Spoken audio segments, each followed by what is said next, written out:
Short term में AI उन लोगों को रिप्लेस करेगा जो एआई को यूज़ नहीं करते। आपको लगता है पाकिस्तान के जो आईटी ग्रेजुएट्स हैं, आर दे इंडस्ट्री रेडी, या हमारा एजुकेशन सिस्टम उनको फेल कर रहा है? ये टेक्नोलॉजी का फ़ायदा ये होता है कि बहुत आसानी पैदा करती है। पाकिस्तान का जो स्टार्टअप इकोसिस्टम है, क्या वो फीमेल फाउंडर्स को सपोर्ट करता है, या ये पीआर मिथ बनी हुई है? तो Pakistan is no different, Pakistan can do that. Pakistan is going towards becoming a next Silicon Valley, या ये सिर्फ ड्रीम ही रहेगी? वो जिस तरह की वीडियोस और जिस तरह का कंटेंट देखते हैं उन्हें वही कंटेंट नजर आएगा। ये एक डार्क साइड है कह लें कि सोशल मीडिया के। We need to focus a lot on education.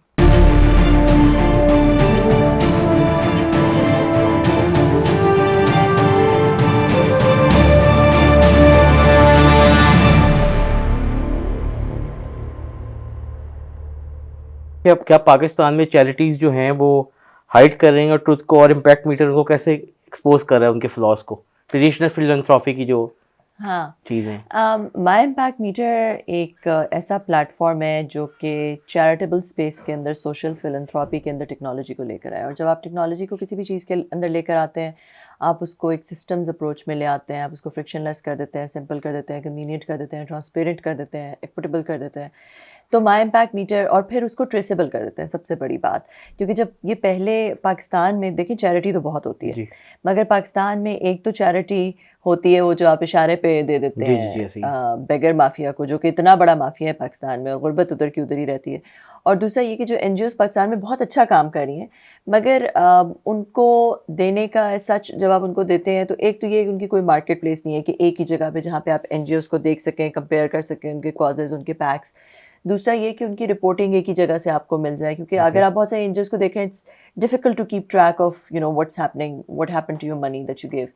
तो ये प्लेटफॉर्म है, एक ही मार्केट प्लेस है, उसमें सारी एनजीओज भी हैं, जहाँ पे एनजीओज के सब कॉजेज़ नज़र आ रहे हैं, सब पैकेजेस नज़र आ रहे हैं, आप किसी को भी दे सकते हैं with a single click. Just like आप ऊबर ऑर्डर करते हैं कि आप अपने क्रेडिट कार्ड के थ्रू एक सिंगल क्लिक के थ्रू दे सकते हैं। फिर आपने किसी को राशन देना है तो आप उसका शनाख्ती कार्ड नंबर डाल के उसे राशन का डिजिटल वाउचर दे सकते हैं। उसी तरह आपने उस राशन के लिए, लेट्स से आपने 10,000 का देना है, आपने अपने क्रेडिट कार्ड के थ्रू पे किया, जास कैश के थ्रू पे किया, उसको एक एसएमएस जाएगा, वो अपने घर के करीब जाए, उस एसएमएस दिखाए, उसको घर के करीब वाली दुकान से 10,000 रुपये का राशन मिल जाएगा, बगैर पैसे नहीं मिलेंगे, राशन मिल जाएगा। और आपको वो पूरा ट्रेस नज़र आएगा, आपको नज़र आएगा वो दुकान पे गया, उसने राशन ले लिया, आपको नोटिफिकेशन आ जाएगा, और आपके 10,000 रुपये उस दुकानदार के पास चले जाएंगे। तो इट्स लाइक द इजी पैसा जैस cash of ration and other services. आप किसी की एजुकेशन कर सकते हैं, आप किसी की स्कूल फ़ीस दे सकते हैं, किसी की वोकेशनल ट्रेनिंग की फ़ीस दे सकते हैं, किसी की यूनिवर्सिटी फ़ीस दे सकते हैं। हम इसके अंदर हेल्थ को भी लेकर आ रहे हैं, तो आप किसी की हेल्थ की पेमेंट कर सकते हैं। और वेंडर को जाती है, जो सोशल जो एक कमर्शियल वेंडर होता है, जो वो सर्विस प्रोवाइड कर रहा होता है, आपकी पेमेंट उसको जाती है, ताकि आपके जो पैसा है वो इस तरह इस्तेमाल ना हो जिससे आपने इंटेंड नहीं किया, मतलब कि वो मिसयूज़ ना हो, कि आपने तो राशन के लिए दिया था मगर वो सिगरेटों में लग गया, या वो नशे में लग गया, या वो जुए में लग गया। तो ऐसा नहीं हो सकता। तो फिर ये है कि इस ऐप के अंदर आप डोनर्स आपस में दोस्त भी बन सकते हैं, जस्ट लाइक फेसबुक पे आप फ्रेंड्स बनते हैं, एक दूसरे से बेनिफिशरी शेयर कर सकते हैं। आपके अगर कजन्स अमेरिका में रहते हैं और आप गांव में जाके गरीब लोगों को ऐड करके उनके साथ शेयर कर सकते हैं, वो उनको महीने महीने की ग्रोसरी दे दें, उनके बच्चों को स्कूल भेज दें। या फिर और फिर आपको एक ही जगह सब कुछ नजर, it's like a full dashboard. एक जगह पे आपने अपनी प्रोफाइल बनाई है, वहाँ से आप चैरिटी कर रहे हैं, सारी एनजीओज नज़र आ रही हैं, किसी को आपने देना है, आप एक ही जगह से दे रहे हैं, आपको अपना ज़कात भी आपकी उधर ही, आप गोल आप ज़कात का डाल सकते हो, वहीं पे रिटायर हो रहा है। आप देख रहे हैं आप कौन से कॉजेज़ में दे रहे हैं, बार चार्ट्स ग्राफ्स में आपको सब नज़र आ रहा है। फिर चैरिटी वॉलेट है, उसी से आप एक क्लिक के थ्रू देते रहे। तो it's very very easy for the donors, like and to बहुत लेमन टर्म्स में अगर मैं कहूँ तो कह लें कि Facebook and Uber of charity.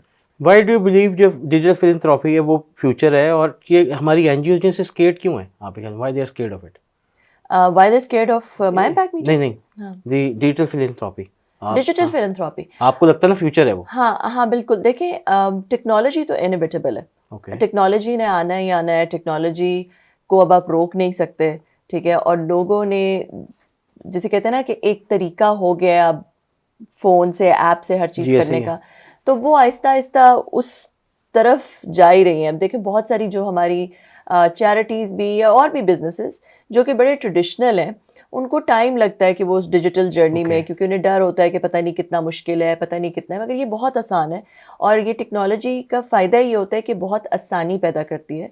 तो इसलिए वो fear, I think it's a little bit of the fear of the unknown, but Aahista Aahista लोग उसी की तरफ मूव हो रहे हैं। आपके ख्याल में एआई की सिर्फ हाइप बनी हुई है या वाकई आगे हम फ्यूचर में देखेंगे पाकिस्तान में और दीगर ममालिक में वो जॉब्स को रिप्लेस कर देगा आपके ख्याल में? देखिए, एआई जो है शॉर्ट टर्म में तो जॉब्स को रिप्लेस नहीं करेगा। Okay. ठीक है, शॉर्ट टर्म में एआई उन लोगों को रिप्लेस करेगा जो एआई को यूज़ नहीं करते। वो लोग, मतलब देखिए, आप जो भी जॉब करते हैं, फॉर एग्जांपल अभी आप ये पॉडकास्ट कर रहे हैं जी। मेरा, अब आपने इसके सवाल बनाने हैं, फिर उसके बाद आपने ये वीडियो जब बन रही है इसकी एडिटिंग करनी है, इसकी रेंडरिंग करनी है, एक्सेट्रा, फिर उसको, ये सारी चीज़ें आप एआई को लेवरेज करके बहुत जल्दी कर सकते हैं। Okay. बहुत जल्दी। ठीक है, तो आपका जो इसी एक पॉडकास्ट करने में जो आपको अगर पहले लेट्स से कि 40-20 घंटे लगते होंगे, 40 घंटे लगते होंगे पूरा एंड टू एंड करने में, जी। तो अब आपको जो है वही चीज़ करने में हो सकता है 5 घंटे लगे जी ऐसे या 4 घंटे लगे। सो द थिंग इज़ कि एआई आपके जो काम है उसको बहुत ज़्यादा एफिशिएंट कर देता है, आप अगर एआई को लेवरेज करना शुरू करते हैं। तो वो लोग जो कि एआई को नहीं लेवरेज करते, उनकी जॉब ज़रूर रिप्लेस हो जाएंगी उन लोगों से जो करते हैं। लॉन्ग टर्म में एआई क्या करेगा वो तो अब क्या कहा जा सकता है। मेरा ख्याल है लॉन्ग टर्म में ऐसा होगा कि एआई बहुत सारी जॉब्स आपको लगता है पाकिस्तान के जो आईटी ग्रेजुएट्स हैं आर दे इंडस्ट्री रेडी या हमारा एजुकेशन सिस्टम उनको फेल कर रहा है? देखिए, अभी एचईसी की कुछ अर्सा पहले भी रिपोर्ट आई थी कि जो कंप्यूटर साइंस ग्रेजुएट्स हैं सवाए कुछ यूनिवर्सिटीज़ के, देर नॉट एम्प्लॉयबल। तो हमारा जो, मैं हुकूमत को भी यही कहती हूँ जो जो हमारे काइंड ऑफ जो रन करते हैं इस कंट्री को, उनको यही कहा मैसेज है कि जो एजुकेशन का बजट है वो ज़्यादा होना चाहिए, और एजुकेशन में हमें बहुत ज़्यादा तवज्जो दे। इंडिया ने यही किया कि उन्होंने अपने आईआईटीज़ और एजुकेशन में बहुत ज़्यादा तवज्जो दी, जिसकी वजह से अब वो सिर्फ इंडिया में नहीं पूरी दुनिया में टेक कंपनीज़ में, स्पेशली बड़ी टेक कंपनीज़ में, हमने देखा बहुत सारे इंडियन सीईओज आ गए। तो Pakistan is no different, Pakistan can do that. But education पे पाकिस्तान का अगर कोर इश्यूज़ देखा जाए तो उसमें एक जो बहुत बड़ा इशू है वो है क्वालिटी एजुकेशन। Okay. उस इशू को अगर सॉल्व कर दें तो मेरा ख्याल है कि पाकिस्तान के बहुत सारे इश्यूज़ वैसे ही सॉल्व हो जाएंगे। What is the one dark secret about tech companies which no one talks about? I think कि देखें, बहुत सारे आपको पता चलता है कि टेक कंपनीज, बहुत बड़ी बड़ी जो जायंट्स हैं, आप फ्री में सब कुछ इस्तेमाल कर सकते हैं, उनका सब प्रोडक्ट्स फ्री हैं, but there is a price that you are paying for that, which is in terms of your privacy. ये बड़ी जो टेक कंपनीज हैं ये पैसे बनाती हैं थ्रू एडवर्टाइजमेंट, और जितनी ज़्यादा एडवर्टाइजमेंट उनकी टारगेटेड हो, जितनी ज़्यादा काइंड ऑफ सेगमेंटेड और पोजीशनिंग उसकी बहुत अच्छी हो, उतना ज़्यादा वो पैसे कमा सकती हैं। तो they need to learn about you, they need to know who you are, they need to know what your likes are, what your dislikes are, they need to know कि आप किस चीज़ पे क्लिक करेंगे, कौन सी चीज़ वो आपको बेच सकते हैं। तो इस तरह वो पैसे कमाती हैं, ये उनका मॉडल होता है। और फिर वो बहुत सारा इन्फ्लुएंस भी कर सकती हैं। आप देखें, जो सोशल मीडिया है उसके एल्गोरिदम्स किस तरह काम करते हैं। उसके एल्गोरिदम्स इस तरह काम करते हैं कि अगर आप ये देखेंगे कि कौन सी चीज़ आपको पसंद है, या अगर आपकी कोई पॉलिटिकल एफिलिएशन है, आप उस तरह की वीडियोस देखते हैं तो आपको उसी तरह की नज़र आती रहेंगी। आपको बाकी दुनिया, आप उसका एल्गोरिदम इस तरह का होता है कि जो कंटेंट आप देखते हैं, जिस तरह का कंटेंट आप देखते हैं, वो उसी तरह का कंटेंट। अगर आप ये कहते हैं कि जी दुनिया फ्लैट है, आप लेट्स से ऐसे लोग हैं दुनिया में जो कि जिनको हम फ्लैटेरियंस कहते हैं, कि जो कि समझते हैं कि जी दुनिया, आज भी वो समझते हैं कि दुनिया फ्लैट है। Okay. अगर आप उनसे बात करें तो वो कहेंगे दुनिया तो फ्लैट है। आप कहेंगे तुमने कहाँ पे देखा? सारे इंटरनेट पे यही लिखा हुआ है कि दुनिया फ्लैट है। क्योंकि वो जिस तरह की वीडियोस और जिस तरह का कंटेंट देखते हैं, उन्हें वही कंटेंट नजर आएगा, उन्हें वही कंस्पिरेसी थ्योरीज नजर आएंगी जो कहती हैं कि जी दुनिया तो फ्लैट है और हमसे धोखा हुआ। तो ये एक डार्क साइड है, कह लें कि सोशल मीडिया की और इन बड़ी कंपनीज की। They keep you happy, they give you mass customisation, they give you you know, they get to know you a lot more than you think they know you. आपके ख्याल में माई impact metre जो है वो disturb करता है charities को, traditional charities को, जैसे फिनटेक ने बैंकिंग को किया था? डिसरप्ट नहीं करता। माई इम्पैक्ट मीटर जो है वो उनको इनेबल करता है, उनको वो ज़्यादा इनेबल करता है, उनको वो टेक कप एक प्लेटफॉर्म देता है जहाँ पे वो पूरा फंड मैनेजमेंट सिस्टम उनको मिल जाता है, उनको एक डोनर मैनेजमेंट सिस्टम मिल जाता है, उनको एक तरीका मिल जाता है, एक नई रेवेन्यू स्ट्रीम मिल जाती है, और उनको एक तरीका मिल जाता है to get access to funds जो कि उनके पास पहले नहीं थे। उनको एक तरीका मिल जाता है टू मार्केट देमसेल्व्स, ठीक है, उनको एक मार्केट प्लेस मिल जाती है। तो डिस्टर्ब नहीं करता, मेरा ख्याल है उनको इनेबल करता है और उनकी रीच को बढ़ाता है। जो बड़ी चैरिटीज़ हैं, आपको लगता है मैनिपुलेट करते हैं लोगों के इमोशंस को फॉर प्रॉफिट? आई थिंक देखिए, ये कहा नहीं जा सकता कि चैरिटीज़ जो है वो फॉर प्रॉफिट तो होती नहीं है, जी, डोनर्स एनजीओज की, जो है वो फॉर प्रॉफिट तो होती आई एम नहीं है। सेइंग दैट डोनर्स के इमोशंस के साथ हाँ, डोनर्स के, क्योंकि वो फॉर प्रॉफिट नहीं होती, जी। जाहिर है कि मार्केटिंग, वो कहते हैं ना जो दिखता है वो बिकता है, तो वो जंगल में नाचा मोर किसने देखा, तो उनका क्योंकि है ही ये, उन्होंने जी। लोगों से पैसे लेने हैं टू हेल्प द पुअर, हम्म, और पुअर जो है वो उनकी बीमार है या उनकी कंडीशंस अच्छी नहीं है, तो वही दिखा के उन्होंने पैसे लेने हैं। तो कहा भी जा सकता है कि वो इमोशंस को मैनिपुलेट करते हैं, मगर देन अगेन वो वही तो दिखा रहे हैं, वही तो वो बता रहे हैं कि भाई ये इन लोगों की, जो लेस फॉर्चुनेट लोग हैं, उनकी मदद करें। पाकिस्तान का जो स्टार्टअप इकोसिस्टम है, क्या वो फीमेल फाउंडर्स को सपोर्ट करता है या ये पीआर मिथ बनी हुई है?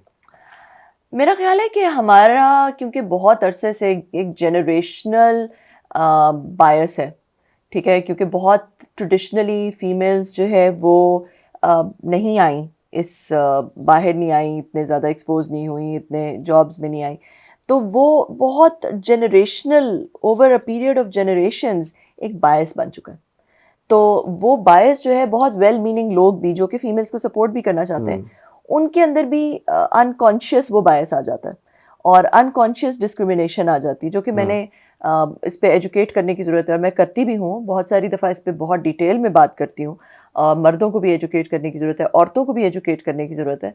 तो मेरा ख्याल है कि अभी we have a long way to go. ये नहीं कह सकते कि फ़ीमेल फाउंडर्स जो है वो बिल्कुल मेल फाउंडर्स के शाना बशाना आ चुकी हैं, या उनके राइट्स बिल्कुल उस तरह के हो चुके हैं, या उनको उतना ही सपोर्ट किया जा रहा है जितना मेल फाउंडर्स को सपोर्ट किया जाता है। अभी I think we do have a long way to Okay. Go. What is the biggest failure of your career which no one knows about? Career. Failure of my career, कितने बताऊँ आपको? I think failures जो हैं वो बहुत ज़्यादा big, they become part and parcel, and वो ना हो तो you can't grow. Failures probably make you learn, वो आपको ज़्यादा सिखाते हैं, सक्सेस से ज़्यादा फेलियर सिखाता है आपको। और जब आप सक्सेसफुल होते हैं तो लोगों को लगता है कि आप बड़े लकी हैं और आप बड़े सक्सेसफुल हो गए यहाँ पे, मगर उनको ये नहीं समझ आती कि आप जब जो सक्सेसफुल हुए हैं वो आप एक लिस्ट ऑफ फेलियर्स से गुजर के वहाँ तक आए हैं, बार बार गिरे हैं, बार बार खड़े हुए हैं, बार बार गिरे। तो मेरी तो लिस्ट इतनी बड़ी है फेलियर्स की कि मतलब, और उन्हीं से मैंने सीखा है। मेरा ख्याल है कि वो फेलियर्स ही आपकी सक्सेस बनाते हैं। जब आप बार बार फेल होते हैं, आप उससे सीखते हैं और आप बेहतर करते हैं अगली दफ़ा, और उसी तरह। अगर आप 10 साल पीछे चले जाएं तो आपके करियर में कौन सी एक ऐसी गलती है जिसको आप अंडू करना चाहेंगे? आप अंडू मैं किसी चीज़ को नहीं करना चाहूँगी। मेरे पास कोई रिग्रेट्स इस तरह के नहीं है। मुझे लगता है कि जो भी चीज़ें हुई उस वक्त, अगर मैं हाइंडसाइड में देखूँ, मुझसे कुछ बहुत बड़ी गलतियाँ भी हुई, मगर उन गलतियों ने भी कंट्रीब्यूट किया जो मैं आज हूँ। उन गलतियों का भी उसमें बहुत बड़ा कंट्रीब्यूशन है। वो गलतियाँ ना होती तो मैं वो सारी चीज़ें ना सीख सकती जो मैंने सीखी। तो इसलिए मेरा ख्याल है कि वो मैं कुछ चेंज नहीं करूँगी। हाँ, अलबत्ता ये ज़रूर है कि वो जो गलतियाँ थी, उनसे तकलीफ़ हुई, गिरी पड़ी, उनसे सीखा, और उन गलतियों को भी मैं अपने जो माथे पे, जो कहते हैं ना कि आपके जो ताज के अंदर डिफरेंट वो होते हैं, जेम्स होते हैं, वो गलतियाँ भी बहुत बड़े, वो मेरा ख्याल है वो सक्सेसेस से बड़े जेम्स वो गलतियाँ हैं। ओके, सो आप ये कह रहे हैं क्या Pakistan is going towards becoming a next Silicon Valley, या ये सिर्फ ड्रीम ही रहेगी? Pakistan needs to fix a few things before Okay. it can And what are those few do that. I think सबसे पहली बात तो ये कि एजुकेशन, जो कि मैंने पहले बात की, कि we need to focus a lot on education. और फिर उसके बाद जब आप एजुकेशन पे फोकस करते हैं तो उसके बाद मेरिटोक्रेसी, जिसे कहते हैं ना कि मेरिट बहुत बहुत बहुत ज़रूरी है। जो पाकिस्तान के अंदर आर्टिफिशियली जो, मतलब कुछ बहुत वेल टू डू या एलीट ग्रुप है, वो हमारे पाकिस्तान का जो एलीट है, अब ये मैं कंट्रोवर्शियल बात करने लगी हूँ, मगर ये कहा जा सकता है कि it's one of the most unproductive elite class in the world, because वो ऐसी चीज़ों में इन्वेस्ट करते रहते हैं। रियल एस्टेट में फॉर एग्जांपल, रियल एस्टेट में क्या प्रोडक्टिविटी है, क्या इनोवेशन है? वही लैंड है, उसी को बस घुमाते रहो घुमाते रहो घुमाते रहो, उसके अंदर कोई इनोवेशन नहीं है। ठीक है, तो मेरा ये ख्याल है कि जब तक कि हमारा ये माइंडसेट चेंज नहीं होगा और हमारा माइंडसेट जो है वो इनोवेशन की तरफ नहीं आएगा, हमारी एलीट जो है वो बड़े रिस्क लेने को तैयार नहीं होंगे, वो अपना कैपिटल जो है उसको इनोवेटिव ऐसी चीज़ों में जो कि मुल्क की प्रोडक्टिव कैपेसिटी बढ़ाएं, उसमें नहीं लगाएंगे। जब तक यहाँ पे नई चीज़ों की मैन्युफैक्चरिंग, नई चीज़ों की फैक्ट्रियाँ, टेक्नोलॉजी में बहुत ज़्यादा जो कैपिटल है वो नहीं डलेगा, और जब तक कि ये पुरानी ये जो जैसे अनप्रोडक्टिव क्रॉप्स जैसे राइस हो गया या शुगर हो गया या रियल एस्टेट, इन चीज़ों में लगता रहेगा, और जब तक एजुकेशन पे बहुत ज़्यादा जोर नहीं दिया जाएगा, पाकिस्तान के हालात ठीक नहीं हो सकते।